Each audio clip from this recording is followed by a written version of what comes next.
שלום לכולם, וברוכים השבים. אנחנו שמחים שהצטרפתם אלינו לעוד צלילה לעומק. כן, בהחלט.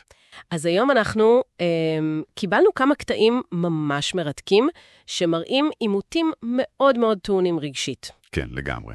וננסה ככה לפרק אותם, לראות איך ויכוחים על, חברות, מטלות בית, חוסר הסכמה, איך הם הופכים פתאום לסערות של ממש. נכון, והמשימה שלנו בעצם היא להבין קצת את השורשים של הקונפליקטים האלה, את התחושות העזות שהם מעוררים. בדיוק, את הדינמיקה בין האנשים שם. כן, את הציפיות, איך הכעס והעלבון פשוט מתפרצים החוצה. אז בוא נתחיל מהעימות הראשון שקיבלנו בין מאור לאנה. הסיפור שם, בגדול, הוא שמאור עוברת איזשהו משבר, והיא ממש מצפה לתמיכה מאנה, שהיא חברה שלה. כן. וכשאנה לא ניגשת אליה בזמן שהיא בוכה, מאור מרגישה פשוט נבגדת. היא אומרת את זה שחור על גבי יבן. אני בוכה, את חברה שלי, אז תתמכי בי. זה כמעט זעקה.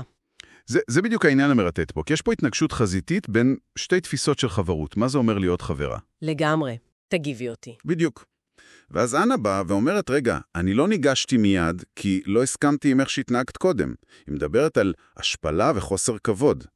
אז מבחינתה יש הקשר. כן, מבחינתה אי אפשר פשוט למחוק את מה שקרה לפני. והפער הזה, הוא בלתי ניתן לגישור באותו רגע. מאור פשוט עודפת את ההתנצלות של אנה. אומרת לה, את לא יודעת מהי חברות, אפילו תולה את זה בגיל הצעיר שלה. נכון. זה קצת מזכיר לי, אתה יודע, בכדורגל, ששחקן עושה עבירה מכוערת, והוא מצפה שכל הקבוצה תבוא להגן עליו מול השופט, לא משנה מה. אנלוגיה טובה. שאלה מה גובר באמת, הנאמנות לקבוצה או העקרונות שלך? ברור שמאור מרגישה פה פגיעה אנושה בתחושת הביטחון שלה בקשר הזה, זה כואב. טוב, נעבור לקונפליקט הבא. סוג אחר לגמרי, לכאורה יותר יומיומי, מטלות הבית. הנושא הנצחי? כן, אז נראה שיש שם תחושה כללית כזאת של חוסר שוויון, ומה היא זאת שמסומנת? היא כאילו לא תורמת מספיק. כן, ומאור לא מתביישת. היא באה אליה ישירות, את לא מזיזה כוס בבית. זה די חזק. לגמרי. ותראה איך הוויכוח הזה ממש מסלים נורא מהר. פתאום צפה ועולה טענה מהעבר. הציפורניים. בדיוק, שמה השתמשה פעם בתירוץ הציפורניים כדי לא לשטוף כלים? אני לא חולה בגלל הציפורניים? כן, כן. וזה מדגים מצוין איך ריב על מה שנקרא מטלות הבית יכול להפוך למשהו סופר אישי. זה כבר לא על הכלים. ממש לא. זה על תחושת הוגנות, זה על כבוד, זה על אם אני מרגיש שכולם באותה סירה, או שיש מישהו שמתחמק, התחושה הזאת של הפרייר. לגמרי. זה מטעין את כל הסיטואציה האחרת לגמרי, ואז מגיעים לעימות שהוא אולי הכי חריף בקטעים האלה, בין מאור לטל. כן, פה זה כבר רמה אחרת לגמרי. השיח פשוט מדרדר, התחת אלבונות קשים, היא קוראת לו צבוע. והוא מחזיר לה קברתי, מילים מאוד קשות. מאוד.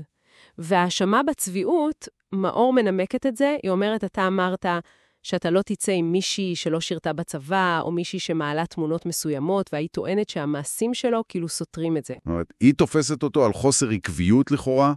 בדיוק. אתה אמרת שאתה לא תצא עם מישהי. היא ממש מאמתת אותו עם זה. ומה שקורה שם זה פשוט קריסה טוטלית של התקשורת. זה כבר לא ויכוח ענייני. ממש לא. זו פשוט התקפה אישית, אלבונות, יורקת רעל, האשמות הדדיות, הכעס, התסכול, הם פשוט משתלטים על הכל. הנושא המקורי, אם היה כזה, הולך לאיבוד לגמרי. לגמרי. וזה מעניין, כי מאור אומרת בהמשך שהיא התנצלה בעבר על איך שהיא התנהגה, על הצורה. כן, על הטון אולי. אבל היא עדיין אומרת, חברות בינינו לא תהיה. הפצע כנראה עמוק מדי. כן, זה מזכיר קצת את מה שקורה לפעמים בפוליטיקה, אתה יודע, שמתחילים מאיזו מחלוקת עניינית וזה מיד גולש להכפשות אישיות, להתחת רפש. בדיוק. במקום לדבר על המה, מדברים על המי. והתחושות שם הן פשוט אלבון צורב, בגידה, חוסר אמון מוחלט. אז אם אנחנו מנסים רגע לסכם, מה הקווים המשותפים שעולים מהסיפורים האלה? קודם כל, תגובות רגשיות מאוד חזקות.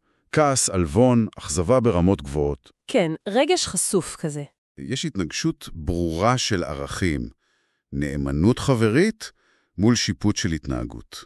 מה יותר חשוב לי כרגע? נכון. העובדה שזה קורה בפומבי, זה כנראה לא עוזר. זה אולי אפילו מלבה את האש. ויש קושי נראה לי בניהול כעסים, בביסות רגשי. לגמרי. התחושה הכללית היא של פגיעות מאוד גדולה וצורך חזק באישור, ומנגד שיפוטיות ודחייה. בדיוק, מה שהדהיד לי הכי חזק זה הגולמיות הרגשית הזאת. כמה מערכות יחסים יכולות להיות שבריריות כשיש לחץ. כן. ואיך חוסר הסכמה קטן יכול להפוך לשריפה רגשית ענקית, כשהביקורת נתפסת כדחייה אישית טוטלית. ואולי נשאיר איזה נקודה למחשבה לסיום?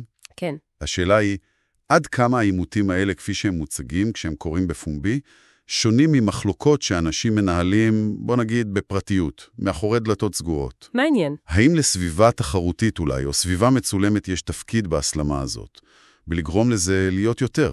דרמטי.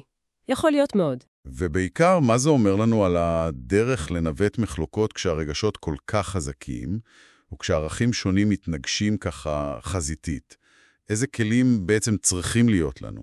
שאלה מצוינת לסיום, בהחלט משהו לחשוב עליו, תודה רבה. תודה לך.